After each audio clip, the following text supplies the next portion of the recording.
ఇటువంటి సన్నిహితమైన స్నేహితం దొరకాలని ఆశిస్తున్నా, ఇటువంటి ఆర్గనైజేషన్ దొరకాలని ఆశిస్తున్నా, ఇటువంటి కుటుంబం ఉండాలని ఆశిస్తున్నా. చేశారు.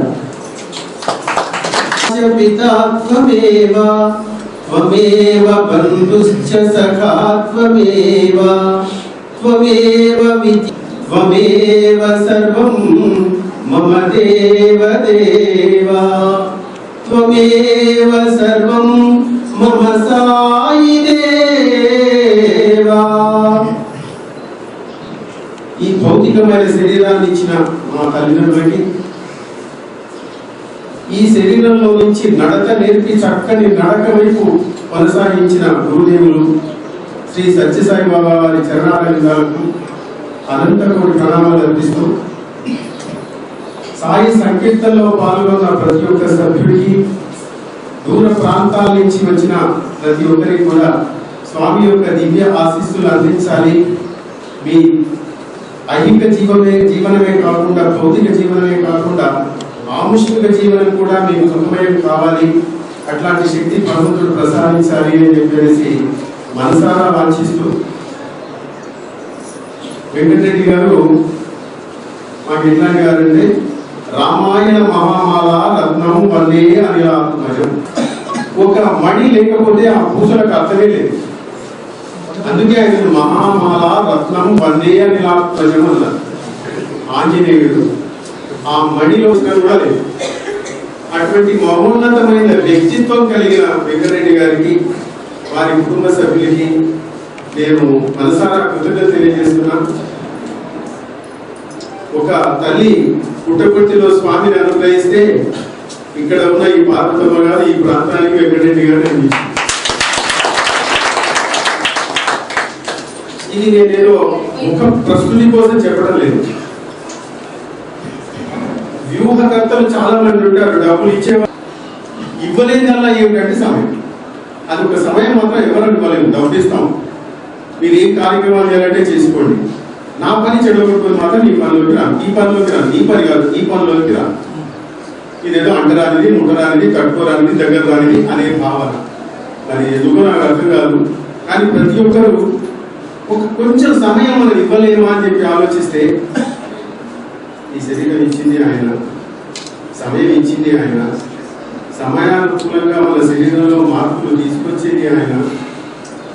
ఇన్ని ఆయన మీద ఆహ్వానిస్తున్నప్పుడు ఆయన కోసం మనం ఒక 5 నిమిషాలు 15 నిమిషాలు ఒక అరగంట సమయం ఇవ్వలేకపోతే ఈ జన్మ ఎందుకు, ఈ శరీరం ఎందుకు అనే భావన కలగమానదు.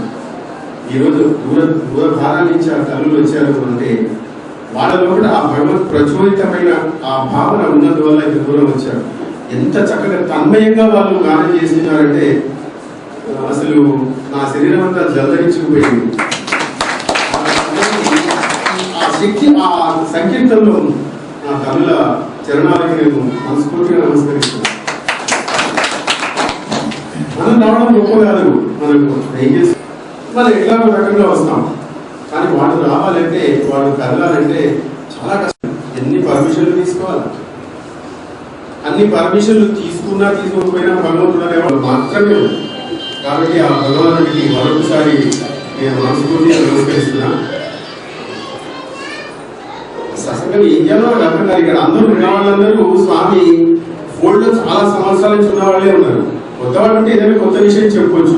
పాత వాళ్ళందరికీ ఏం చెప్పాలి, రాహుల్ గారికి ఏం చెప్పాలి, మా గాంధీ గారికి ఏం చెప్పాలి. నేను చర్చలో ఎప్పుడో ఒకసారి పోయినప్పుడు అక్కడ వాళ్ళకి చెప్పాల్సిన అవసరం ఏమైంది. శివ పక్కనే ఉన్నారు వారు. కాబట్టి ఇక్కడ కొత్తగా ఏదైనా ఉంటే కొత్త మాట చెప్పొచ్చు. కానీ అది వారు చెప్పారు కనుక అది ఒక 10 నిమిషాలు మాట్లాడమన్నారు కనుక ఏదో చెప్పకుంటే బాగోదు కనుక మీకు తెలిసిన విషయాన్ని అయితే మళ్ళీ చెప్పేదానికి సాహసిస్తున్నా.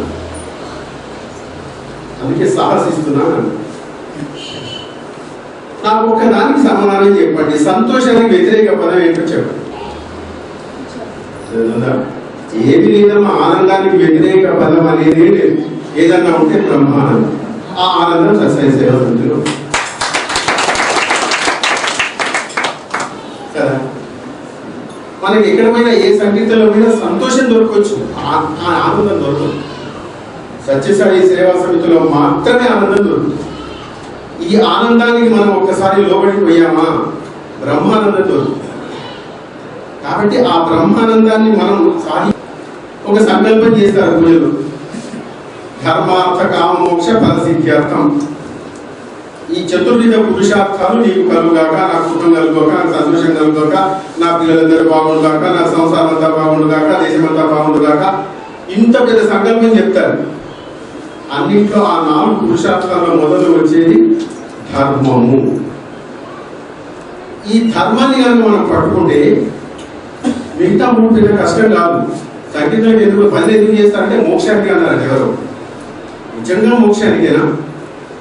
ఒకవేళ మోక్షానికి అనుకుంటే ఆ భగవంతుడు పల్లకి తీసుకొచ్చి పక్కన నిలబెడితే నేను మోక్షానికి తీసుకుపోతున్నా రాంగి అని ఎవరన్నా లేచిపోతారా? ఇక్కడి నుంచి ఎవరండి వైకుంఠం నుంచో ఎక్కడి నుంచో భగవంతుడు వచ్చాడండి, వచ్చి అక్కడ పల్లకి పెట్టాడు. అయ్యా నువ్వు రా, నేను తీసుకొని వెళ్ళిపోతా. నిన్ను అమ్మో నా పిల్లలు, నా సంసారం, నా కుటుంబం, నా వ్యవస్థ అందరూ పెట్టి తర్వాత భగవంతుడు వచ్చి అడిగినా మనకు మోక్షం నుంచి వచ్చినా మనం పోము కాక పోము.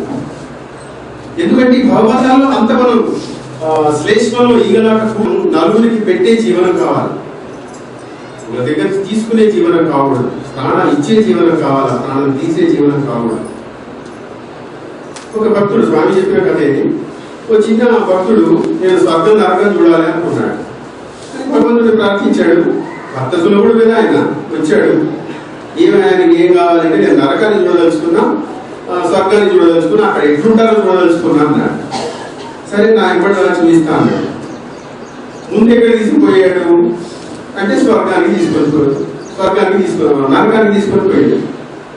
చాలా తెలుసుకునేది ముందే చెప్పిన కొత్త విషయం ఏం చెప్పట్లేదు. నరకానికి తీసుకొని పోతాడు. నరకానికి తీసుకుపోతే ఆ నరకంలో ఉన్న ప్రాణులంతా ఎట్లా ఉన్నారంటే బక్కచికి ఊరికే పడిపోయేటట్లు, పంచేంద్రియాలతో ఏం పని చేయనట్లు, కింద పడితే చచ్చిపోయేటట్టుగా ఉన్నారు. ఇదేంటి అని చూస్తే అక్కడ అవన్నీ చూసి ఈ వీళ్ళని చూసి పోయినవాడు అన్నాడట, ఇన్ని పదార్థాలు ఉండగా వీళ్ళు ఎందుకు ఇట్లా పక్క చిక్కిపోయినారు అన్నాడు. గంట కొట్టారు.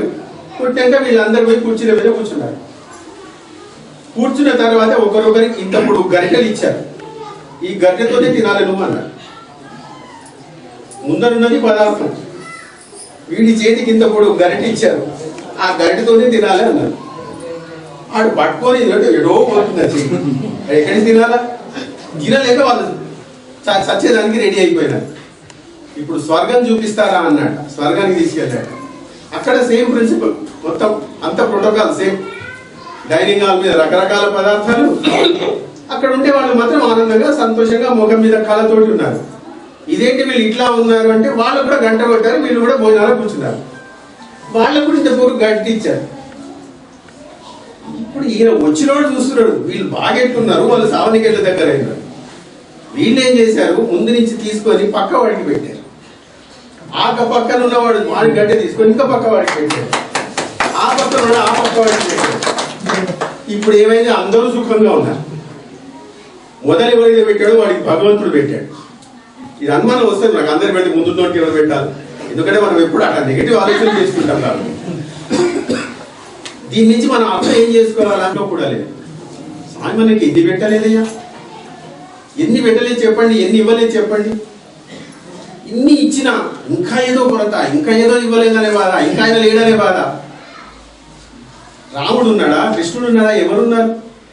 భౌతికంగా ఎవరు లేకపోయినా రామాయణం లేదా ఇవాళ, మహాభారతం లేదా ఇవాళ?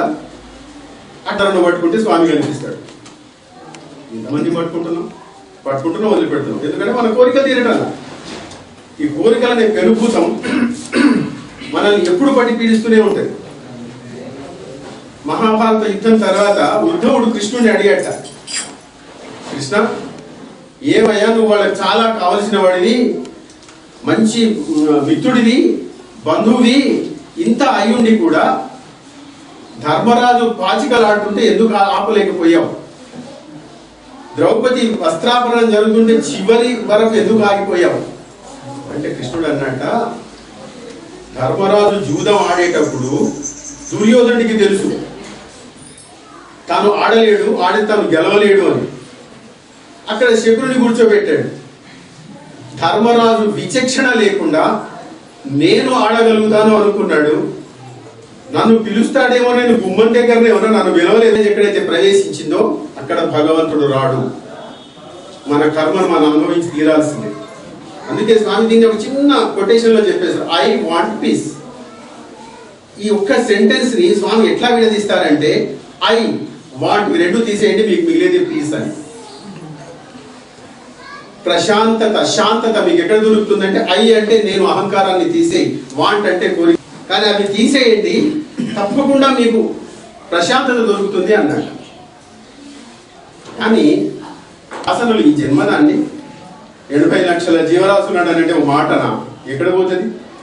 ఒక పేషెంట్ చనిపోయేదానికి సిద్ధంగా ఉన్నాడు. ఏం చివరి కోరిక ఇది కోరుకొని డాక్టర్ అడిగాడు. ఎందుకు అంటే, నువ్వు 5 నిమిషాల్లో పోతావు, నీ చివరి కోరిక ఏంటో అడుగు అని అంటే పేషెంట్ అన్నట్ట, ఇంకొక డాక్టర్ అడ్రస్ చెప్పు నాకు.